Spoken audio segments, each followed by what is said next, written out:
दोस्तों, आज हम आप लोगों के सामने एक बार फिर से एक और बेहतरीन और नया ड्रामा लेकर आए हैं जिसकी स्टोरी काफ़ी ज़बरदस्त है और ऑडियंस को ये ड्रामा काफ़ी अच्छा भी लग रहा है।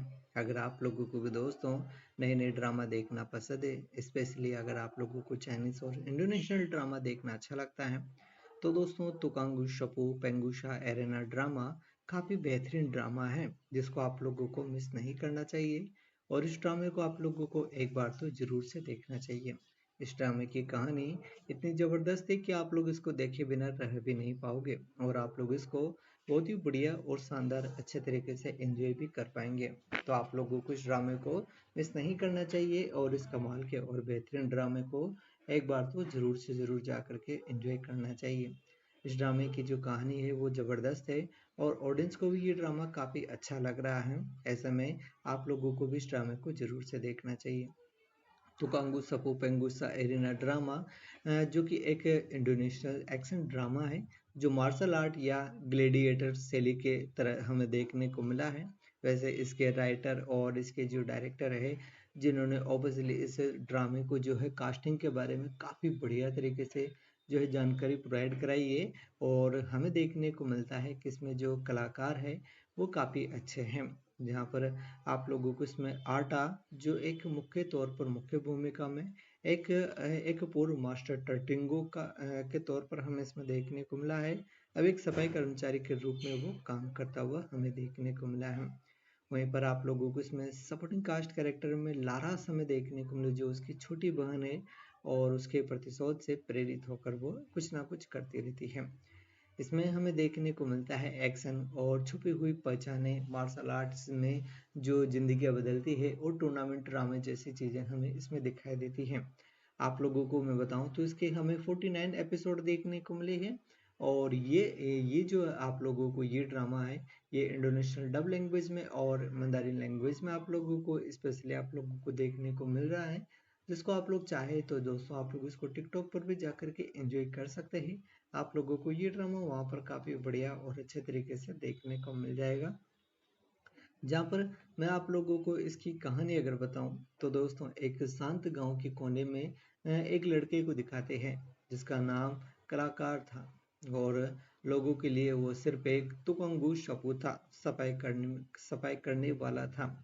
एक आदमी जो मंदिर और गलियों को साफ करता था, हमेशा चुपचाप और सीधा सीधा। लेकिन किसी को पता नहीं था कि कला का असली चेहरा कुछ और ही था। कुछ साल पहले आटा को मास्टर टटेंगी के नाम से पूरा मार्शल आर्ट जगत जानता था। उसके हाथों से बड़े योद्धा हार चुके थे। एक दिन पर उसकी माँ की मौत के वक्त उसने एक कसम खाई, बेटा जो है लड़ाई झगड़ा छोड़ दो और अपनी छोटी बहन लारास का ख्याल रखना। 3 साल के लिए उसके पास रहो, चाहे अपना नाम अपनी शक्ति सब कुछ छुपानी तुम्हें क्यों ना पड़े। उस दिन के बाद से अर्ता ने अपनी तलवारों को संदूक में बंद कर दिया और अपनी शक्तियों को दुनिया से छुपा लिया। दिन भर वो झाड़ू लगाता, मंदिर में दिया जलाता, रात को चुप चुप कर अपनी बहन का जो ख्याल रखता। गांव के लोग समझते थे कि वो सिर्फ एक आम आदमी है, लेकिन कला के दिल में हमेशा एक तूफान चल रहा था। लारास जो अब बड़ी हो रही थी अपनी माँ की मौत का सच जानना चाहती थी। उसका दिल बदलने की आग से जल रहा था, पर उसे हमेशा वो रोक लिया था। लारास कुछ सच है, तुम्हें अभी भी पता नहीं चलना चाहिए। तुम्हारे लिए सबसे जरूरी है तुम्हारी सुरक्षा। पर 3 साल गुजर गए और जैसे ही उसका वक्त पूरा हुआ, एक खबर ने पूरे देश को हिला दिया। एक ग्लोबल फाइटिंग टूर्नामेंट होने वाला था जहां दुनिया के सबसे ताकतवर योद्धा भेजे जा रहे थे। ये टूर्नामेंट सिर्फ एक खेल नहीं था, यहाँ से नई ताकत का फैसला होता था और जितने जीतने वाले को दुनिया भर का सम्मान मिलता था। लेकिन टूर्नामेंट के पीछे अंधेरा भी था। कुछ लोगों ने बुरी टेक्नोलॉजी का इस्तेमाल करना शुरू कर दिया था जो इंसान के शरीर को मशीन की तरह इस्तेमाल करके खतरनाक बना देता था। अर्थात जानता था कि उसके बिना लारास ये सफर नहीं कर पाएगा। लेकिन जब उसने लारास को समझने की कोशिश की तो उसने गुस्से में कहा, भाई तुम हमेशा मुझे रोकने की कोशिश करते हो। शायद तुम कभी मास्टर टेरिटिंगो थे, लेकिन अब तुम्हें सिर्फ एक कमजोर तुकंगू शपो हो। तुम मेरी माँ का बदला नहीं ले सकते। अर्थात चुप हो गया। उसके दिल को चोट लगी पर उसने कुछ नहीं कहा। उसने फैसला कर लिया, अब वक्त आ गया है कि अपनी असली शक्ति दुनिया के सामने लाया जाए, और फिर से अखाड़े में कदम रखेगा। और यहीं से शुरू होता है अर्ता का असली सफर। एक सफर जिसमें सिर्फ अपनी बहन को बचाना नहीं, बल्कि माँ की मौत का सच समझना और हमें दुश्मनों का सामना करना भी शामिल है, जो कभी उसके खुद के नाम का इस्तेमाल करके अंधेरों का साम्राज्य खड़ा कर चुका था।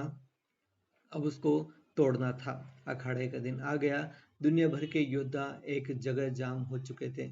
स्टेडियम में इतना शोर था कि लगता था जैसे आसमान भी कांप रहा हो। बड़े बड़े पोस्टर, छोटे छोटे बच्चे अपने हीरो का नाम लेकर चिल्लाते रहते थे, और हर जगह रंग बिरंगे झंडे लहराते हुए दिखाई दे रहे थे।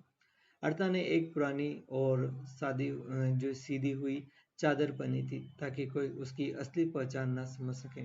वो भीड़ में चुपचाप चल रहा था, पर उसकी आंखों में हर चेहरे को गौर से देख रही थी। उसका एक ही मकसद था, लारास को सुरक्षा देना। लार भी वहां थी, उसकी आंखों में बदले की आग थी। उसने कहा, भाई तुम चाहे मुझे रोको या नहीं, मैं टूर्नामेंट में लड़ूंगी माँ के लिए। अर्ता ने सिर्फ एक हल्की सी मुस्कान दी और बोला, मैं तुम्हें रोकने नहीं आया, मैं बस ये देखने आया हूँ कि अगर कोई तुम्हें छूने की कोशिश करे तो दोबारा खड़ा ना हो पाए। अखाड़े की घंटी बजी। लारास का पहला मुकाबला था एक खतरनाक योद्धा से, राग से, जो अपने हथियार के लिए मशहूर था। एक लोहे की जंजीर जो बिजली की तरह चलती थी। जब मुकाबला शुरू हुआ, राग की जंजीर के अखाड़े में बिजली की आवाज गूंज उठी। हर झटके पर लोगों ने शोर मचाया। लारास ने हिम्मत नहीं हारी। उसने तेजी से हर साल बचने की कोशिश की, हर बार से। लेकिन जंजीर उसके कंधे को छू गई और उसके कपड़े फट गए। खून टपकने लगा। देखकर अर्ता के दिल में गुस्सा उबाल उबाल उठा, पर वो अभी चुप रहा। उसने लारास की आंखों में देखा, वो हारना नहीं चाहती थी। जब वो राग ने अपनी जंजीर से लारास को गिराने की कोशिश की, अचानक अखाड़े के बीच में एक हवा का झोंका आया। राग की जंजीर उसके ही हाथ में उलझ गई। वो नीचे गिर गया। सब लोग हैरान रह गए। किसी को समझ नहीं आया कि क्या हुआ। सिर्फ लारास जानती थी कि उसके भाई अर्ता ने बिना किसी को दिखाए अपनी असली शक्ति का एक टुकड़ा इस्तेमाल किया है। मुकाबले के बाद लारास ने अर्ता को एक कोने में पकड़ कर रखा। भाई, ये तुम ही थे ना? तुमने ही मुझे बचाया। अभी तक क्यों चुप रह रहे हो? मुझे सच बताओ। अर्था ने गहरी सांस ली और बोला, अभी वक्त नहीं आया है, बस इतना समझ लो, मैं हमेशा तुम्हारे साथ हूँ। तुम्हारे पीछे एक अंधेरा है जो तुम्हें दिख नहीं रहा है। मैं चाहता हूँ तुम अपनी हिम्मत दिखाती रहो, पर मैं नहीं चाहूंगी कि वो अंधेरा तुम्हें नुकसान पहुंचाए। लारास ने उसकी आंखों में देखकर जवाब नहीं दिया। उसने सिर्फ हाँ में सिर हिलाया। जब अर्था अखाड़े से बाहर निकला, उसने एक आदमी को छायाओं में खड़ा देखा। उसके चेहरे पर एक खतरनाक मुस्कान थी। उसने धीरे से कहा, मास्टर टटिंगो, तुम दोबारा लौट आए। अच्छा है, मैं इंतजार कर रहा था। अर्था के दिल में एक बिजली सी दौड़ गई। उसने पहचान लिया, यही वो आदमी था जो पैर कुपुंगुलंग काहयू का हिस्सा था। वही संगठन जिसने उसकी माँ की जान ली थी। उसने अपने दिल में कसम खाई, अब खेल शुरू हो गया, और इस बार मैं सिर्फ खिलाड़ी नहीं, इंसाफ बनकर आऊंगी। और हम देखते हैं कि अखाड़े के दूसरे दिन का माहौल भी और भी गर्मजोशी भरा था। पिछले दिन के मुकाबले के बाद सब लोग लारास के बारे में बात कर रहे थे। वो लड़की तो कमाल की निकली। लगता है कोई उसे अलग ही प्रकार की गुप्त शक्तियां मिली हुई है शायद, ऐसी बातें कर रहे थे लोग। पर असली सरप्राइज अभी आना बाकी था। जहां पर आर्था के नाम लिस्ट में सुबह टूर्नामेंट के आयोजकों ने मुकाबले की सूची लगाई। सबके होश उड़ गए जब उन्हें देखा कि एक अनजान नाम लिखा है, पेशरता रहसियता अर्था। लारास ने हैरानी से कहा, भाई तुमने नाम लिख दिया? कलाकारों ने शांत आवाज में जवाब दिया, मैं चुपचाप तुम्हें नहीं देख सकता। अब वक्त आ गया, मैं भी अखाड़े में उतरूंगा। लारास का दिल एक साथ खुशी और डर से भर गया था। अर्था का मुकाबला था जीरो से, जो पेरकुम्बलन काहयुका का एक खास योद्धा था। जीरो अपने हाथों पर पंजे पहनते थे और उसकी ताकत को 10 गुना बढ़ा देते थे। लोग कहते थे जीरो का सामना करना मतलब मौत को खुद बुलाना। अखाड़े के बीच दोनों सामने आमने सामने थे। शोर आसमान तक पहुंच गया था। जीरो ने हंसी के साथ कहा, तुम्हें लगता है तुम मुझे हरा पाओगे? तुम सुंग सपू, मुझे बताओ, झाड़ू से मारोगे क्या? अर्था ने बस हल्की सी मुस्कान दी और बोला, शक्ति हथियार से नहीं दिल से आती है मेरे दोस्त। तुम अभी उसके बारे में समझ नहीं पा रहे हो। और घंटी बज जाती है। जीरो ने अपने पंजे के साथ बिजली की रफ्तार से हमला किया। हर साल से मिट्टी हवा में उड़ती रही, लेकिन अर्ता ने अब हर बार को आसानी से चाल से टाल दिया। लोग हैरत रह गए, ये कैसे हो गया? ये तो सिर्फ एक सफाई कर्मी है। जीरो गुस्से में गरजा, अब मैं तुम्हें सच में मिटा दूंगा। उसने अपना क्लाउज मोड जो एक्टिवेट किया, जिसके साथ हाथ लाल की तरह चमकने लगे थे। अर्था ने आंखें बंद की और एक गहरी सांस ली। फिर बस एक चाल, एक तेज वार, और जीरो हवा में उछालकर जमीन पर धराशायी हो गया। पूरा अखाड़ा एक पल के लिए खामोश सा हो गया था। और फिर शोर मच उठा, ये आदमी कौन है? ये इंसान नहीं लगता। मुकाबले के बाद वही छायाओं में खड़ा आदमी जो कल कला को देख रहा था स्टेडियम के अंदर आया। उसका नाम था रक्षण, जो पेरुकुशन जो तक का नेता था। उसने धीरे से ताली बजाई।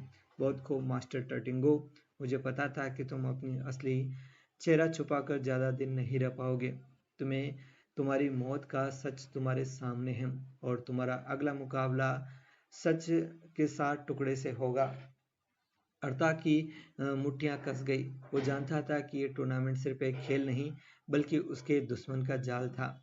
उसने अपने दिल में सोचा, अब मैं सिर्फ लड़ने के लिए नहीं, अब मैं इंसाफ के लिए आया हूँ। इस बार कोई मुकाबला नहीं रोक पाएगा उसे। और इस प्रकार से ये ड्रामा काफी इंटरेस्टिंग मोड़ ले लेता है।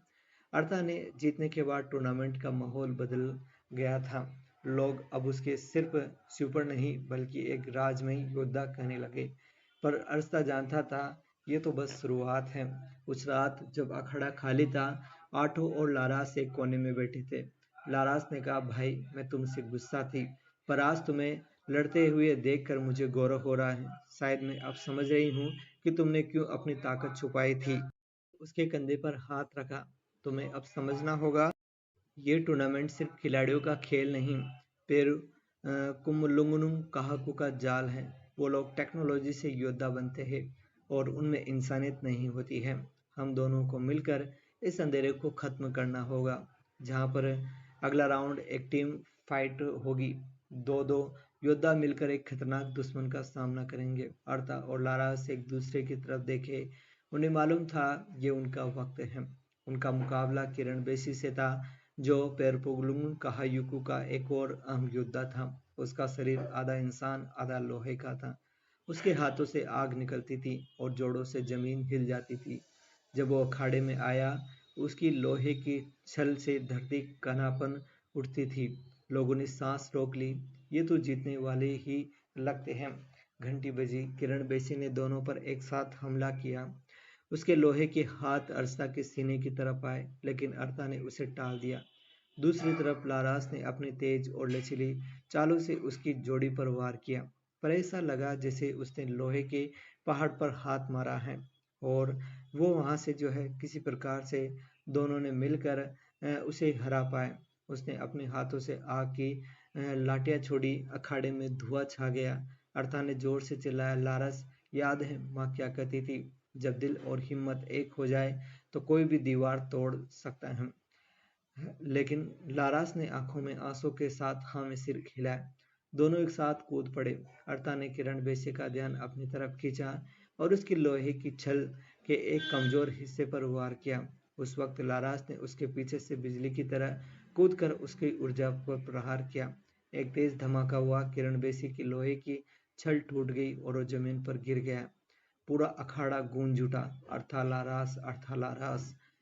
लेकिन जैसे ही दोनों जीत कर खुश हुए, एक स्क्रीन पर रक्षण का चेहरा दिखाया गया। उसने ठंडी आवाज में कहा, बहुत अच्छा, तुम दोनों ने मेरे योद्धा हरा दिए, पर असली लड़ाई तो अब शुरू होगी। तुम्हारी माँ की मौत के पीछे जो सच है वो तुम्हारे ख्याल से ज्यादा खतरनाक है। अर्था और लारा से एक दूसरे की तरफ देखे। अब उन्हें मालूम था ये टूर्नामेंट सिर्फ जीत का नहीं बल्कि सच का सफर होगा। और इसी प्रकार से ये ड्रामा काफ़ी आगे स्टोरी लेते हुए बढ़ता हुआ नजर आता है। तो अगर आप लोगों ने तुकांगू शपू पेंगुशा एरना ड्रामे को नहीं एंजॉय किया है और अगर आप लोग चाहते हैं इस ड्रामे को देखना तो इस ड्रामे को जरूर देखिएगा। ये ड्रामा आप लोगों को काफ़ी पसंद आएगा और इसकी कहानी ज़बरदस्त है, तो आप लोग इस ड्रामे को जरूर से एंजॉय कीजिएगा दोस्तों।